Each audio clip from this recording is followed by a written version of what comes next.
आज का हमारा टॉपिक है कंजर्वेटिज्म और प्रूडेंस, है ना।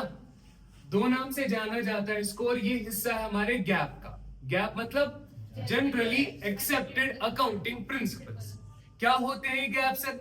मैंने कहा गैप का मतलब होता है फंडामेंटल, जो बेसिक बुनियादी रूल्स होते हैं जिनके तहत तुमको सारी अकाउंटिंग करनी पड़ती है और फाइनेंशियल स्टेटमेंट बनाने होते हैं।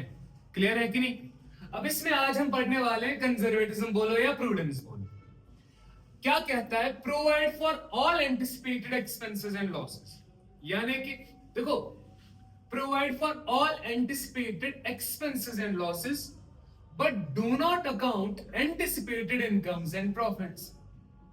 देखो, एक्सपेंसेस और लॉसेस के लिए एक बात कर रहा है, लेकिन इनकम्स और प्रॉफिट्स के लिए अलग बात बोल रहा है। अब एक्सपेंसेस और लॉसेस के लिए क्या बोल रहा है कंजर्वेटिज्म? ये कहता है कि भैया जब भी तुम अपने पास अकाउंटिंग करते हो, तो अकाउंटिंग करते समय अगर तुमको लगता है कि फ्यूचर में कोई भी लॉस होने वाला है, या कोई भी लायबिलिटी रेज होने वाली है, या कोई भी एक्सपेंस होने वाला है, समझ आ रही बात?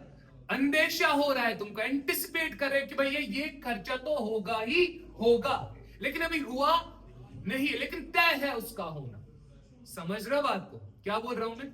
किसी खर्चे का अगर तय हो जाता है होना, लेकिन अभी हुआ नहीं है, अकाउंटिंग कहती है भैया उसके लिए प्रोवाइड फॉर। प्रोवाइड फॉर का मतलब यहां पे होता है तैयारी कर लो। किस चीज की? कैसे तैयारी करेंगे? आप एक प्रोविजन क्रिएट करते हो। क्या करते हो? आप उस चीज के लिए प्रोविजन क्रिएट करके रखते हो। समझ आई बात कि नहीं आई? लेकिन इसी तरह देखो, यहां पे क्या लिखा है? But do not account anticipated incomes and profits.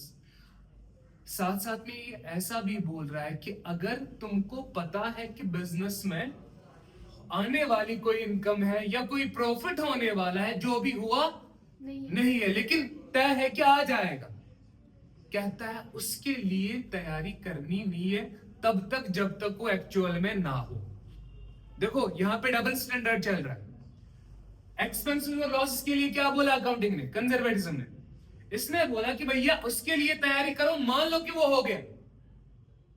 अरे समझ आ रही बात की नहीं? लेकिन इनकम्स और प्रॉफिट के लिए क्या बोल रहा है? तब तक नहीं मानना इनको जब तक एक्चुअल में ना हो। समझ आई बात की नहीं है? अब इस कंसेप्ट की वजह से देखो दिक्कतें आ रही है। इसका एक सबसे बड़ा डीमेरिट है, इट क्रिएट सीक्रेट रिजर्व। इसकी वजह से क्या होता है? It creates secret reserve. Sir ये सीक्रेट रिजर्व क्या होता है, समझते हैं? देखो, मान लो, आप ध्यान से समझना, छोटी सी एक एग्जांपल बताता हूं मैं। 2026 में तुमको लगता है कि आपके किसी एसेट का डेप्रिसिएशन लगने वाला है। मान के चलो, तुमने मान लिया 10,000 रुपए डेप्रिसिएशन। अरे समझ आ रही बात? ये तो तय है कि एसेट का वैल्यू गिरेगा। वैल्यू गिरने को हम क्या कहते हैं? डेप्रिसिएशन। अब आपको पता है एसेट का वैल्यू गिरेगा और डेफिनेटली गिरेगा।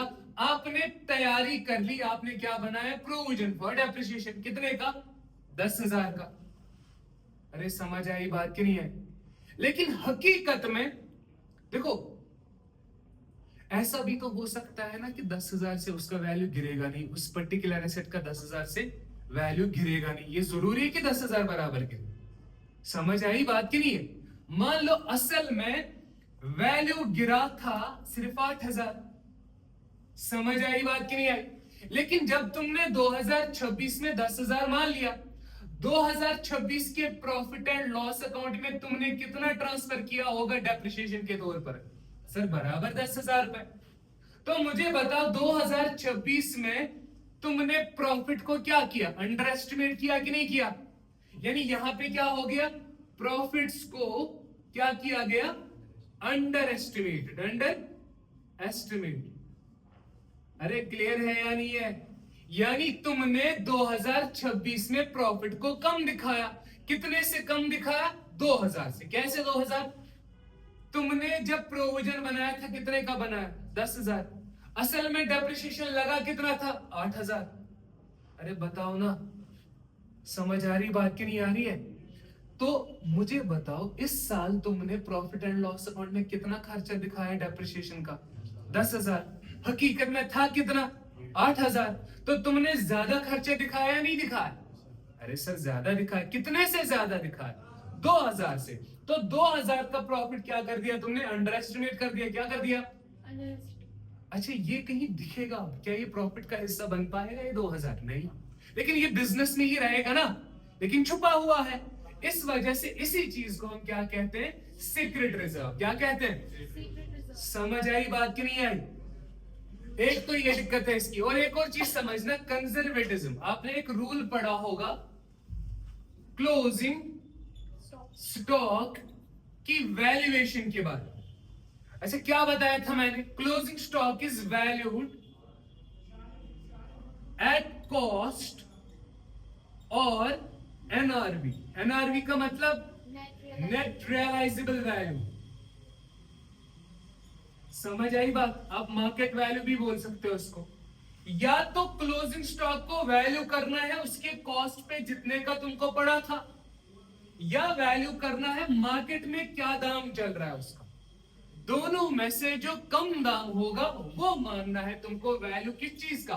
क्लोजिंग स्टॉक का। मान लो कॉस्ट अगर 10,000 रुपए है और मार्केट में भी वैल्यू चल रहा है 8,000, तो क्या मान लोगे आप? 8,000 मान लोगे। मान लो कॉस्ट है 10,000 रुपए, मार्केट में दाम चल रहा है 15,000 रुपए, तो क्या मानना है आपको इस टाइम पे? कम कौन सा है? कॉस्ट है, तो 10,000 मानना। तो हम कह सकते हैं closing stock is valued at cost और NRV whichever is lower because of the concept of conservatism. समझ आई बात की नहीं आई? क्लियर है यहां तक? तो फटाफट से रिवाइज कर लो।